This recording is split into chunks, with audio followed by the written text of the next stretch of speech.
नमस्कार सभी को, हमारे YouTube चैनल पे आप सभी का स्वागत है। आज हम जानेंगे आकांक्षा दुबे मर्डर केस की मिस्ट्री के बारे में। आकांक्षा दुबे मर्डर केस कब हुआ था मित्रों? सोचने वाली बात है ना। इस पर बहुत सी आईपीसी हम समर सिंह पे लगाएंगे अपने इस केस में।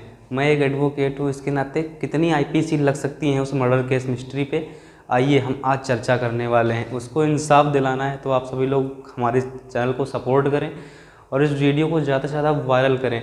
पुलिस ने आईपीसी 306 के तहत मुकदमा दर्ज कर लिया है, वो भी कम से कम 10 दिन बाद।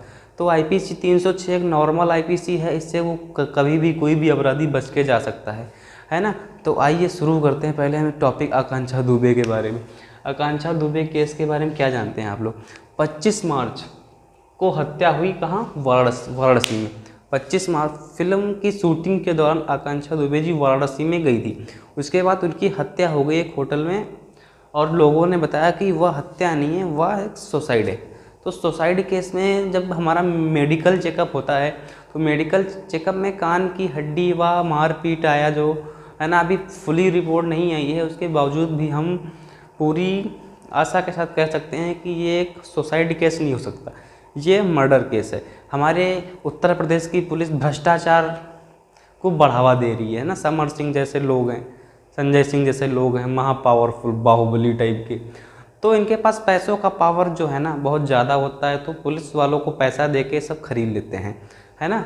मैं आरोप प्रत्यारोप नहीं लगा रहा हूँ, लेकिन 70% पूरा भारत में करप्शन से लोग दबे हुए हैं। करप्शन भारत में बहुत ज़्यादा हो गया है ना। तो हम इस करप्शन के नाते कहते हैं कि पुलिस अपना या तो फिर गिरफ्तारी का पता लगाए, है ना, मुजरिम का पता लगाए।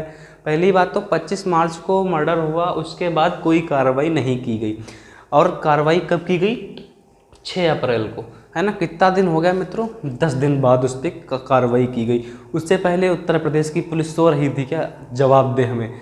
उत्तर प्रदेश की पुलिस से हमारा एक प्रश्न है कि मर्डर की जो सुसाइड केस था उस समय घटनास्थल की जांच क्यों नहीं की गई, है ना। उसी समय जांच करनी थी, उसी समय मेडिकल रिपोर्ट लानी थी ना। अभी तक कोई मेडिकल रिपोर्ट नहीं। एक मेडिकल रिपोर्ट है जिसमें पाया गया कान की हड्डी टूट गई है ना। तो हमारे उत्तर प्रदेश की पुलिस क्या कर रही थी, है ना। योगी जी माना कि एक हमारे जिम्मेदार सीएम हैं, लेकिन वो पुलिस ऑफिसर बन के काम थोड़ी ना करेंगे, वो राजनीति छोड़ दें, पुलिस बन के इधर उधर अरेस्ट कराते फिरें लोगों को। तो हमारे देश की जो स्टेट की पुलिस है उसको सोचना चाहिए ना, या तो योगी जी वहाँ से इस्तीफा दे के या इधर डीजीपी के रूप में तैनात हो जाए, तब हमारे देश का जो और प्रदेश का जो हमारा अपराध है वो ख़त्म होगा। तो योगी जी हर केस फाइनल करने नहीं आएंगे। बस योगी जी से निवेदन है कि जो ये भ्रष्ट अधिकारी हैं ना वाराणसी के, उन पर एक बार ज़रूर कार्रवाई करें। अब हम बात करते हैं आकांक्षा दुबे केस की। आकांक्षा दुबे को धमकी किसने दी मित्रों? समर सिंह ने। समर सिंह कौन था? समर सिंह कौन था? एक भोजपुरी एक्ट्रेस था। उसका एक चचेरा भाई था जो दोनों एक साथ काम करते थे, संजय सिंह। संजय सिंह ने धमकी दी और समर सिंह के कहने पे, और माना कि दोनों ने ही धमकी दी। क्या धमकी दी? जान से मारने की। अब जान से मारने की जो आईपीसी है हमारी, क्या है मित्रों? आपराधिक मामला, है ना। जान से मारने की धमकी देना 506 आईपीसी की धारा 506 के तहत। और जो आपराधिक धमकी है जो किसी अपराध को साबित करती है, तो आपराधिक धमकी के तहत आईपीसी की धारा 503। सबसे पहले तो पुलिस को चार्जशीट बनाने से पहले आईपीसी 506 नहीं लगाती, कोई बात नहीं। आईपीसी 503 आपराधिक धमकी के बारे में आईपीसी का प्रावधान है, वह 503 के तहत एफआईआर दर्ज करेगी, मेंशन करेगी आईपीसी 503 धमकी दिया है ना। सारी जगह वायरल हो गया वीडियो, वो धमकी दिया है, आईपीसी 503 पहले रजिस्टर करे। फिर क्या हुआ? हत्या केस में आईपीसी की धारा 302, जबकि पुलिस ने आईपीसी की धारा 306 के तहत मुकदमा दर्ज किया है, जिससे अपराधी कभी भी रिहा हो सकता है ना। इससे इंसाफ मिलने वाला नहीं है मित्रों। आप लोग दम के समर्थन करें जिससे उसको अपराध की सज़ा मिले, है ना। तो आईपीसी की धारा 302 के तहत कुछ मुकदमा रजिस्टर करना है। सबसे पहले आईपीसी की 500 धारा 3, है ना, आपराधिक धमकी के बारे में। फिर आईपीसी की धारा 302 के तहत रजिस्टर करना होगा मुकदमा पुलिस को।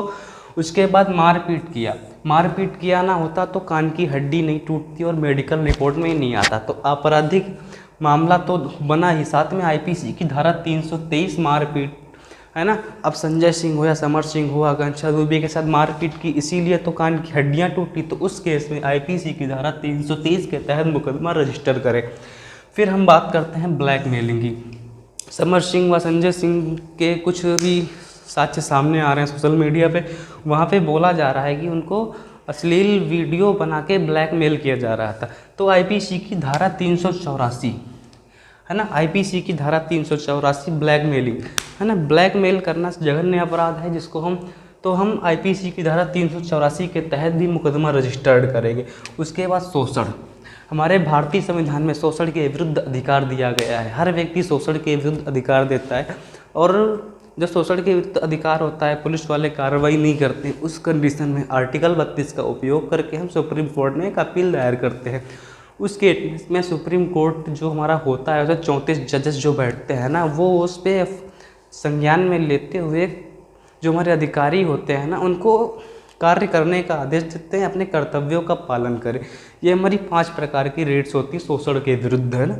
तो आईपीसी की धारा 354 के तहत मुकदमा दर्ज करना होगा। तो टोटल धाराएं बनती हैं मित्रों, जो हमारे समर सिंह पे धाराएं लगानी हैं, कड़ी से सज़ा दिलानी है, आगे ऐसा ना हो। जैसे बिहार के हमारे Sushant Singh Rajput murder case mystery थी, वहाँ पे क्या हुआ, कोई सल्यूशन नहीं निकला। आखिरी में रिजल्ट ये आया कि उन्होंने आत्महत्या कर ली, लेकिन उन्होंने आत्महत्या नहीं की थी, उनका मर्डर हुआ था। तो वहाँ पर तो महाराष्ट्र की सरकार थी, लेकिन यहाँ तो माननीय योगी आदित्यनाथ बैठे हैं, जिनका डंका पूरे विश्व में बजता है। उनके क्षेत्र में ऐसी शर्मनाक हत्याएं केस हो रहे हैं, तो उन्हें संज्ञान में तो लेना ही चाहिए। तो आईपीसी की धारा 506, 303, 302, 323, 384, 503 और 354 के अंतर्गत एफआईआर दर्ज करें। प्रशासन से अपील है कि आप बिना भ्रष्टाचार की ये कार्रवाई करें और उनको इंसाफ दिलाएं, जिससे उनको इंसाफ मिले, और ऐसे पैसा वाले लोग जो गरीबों को कुछ नहीं समझते, उनको एक पुलिस पे विश्वास हो कि पुलिस उनके लिए काम कर रही है। चैनल को लाइक, सब्सक्राइब, शेयर करें। मिलते हैं आगे की रिपोर्ट के साथ। धन्यवाद।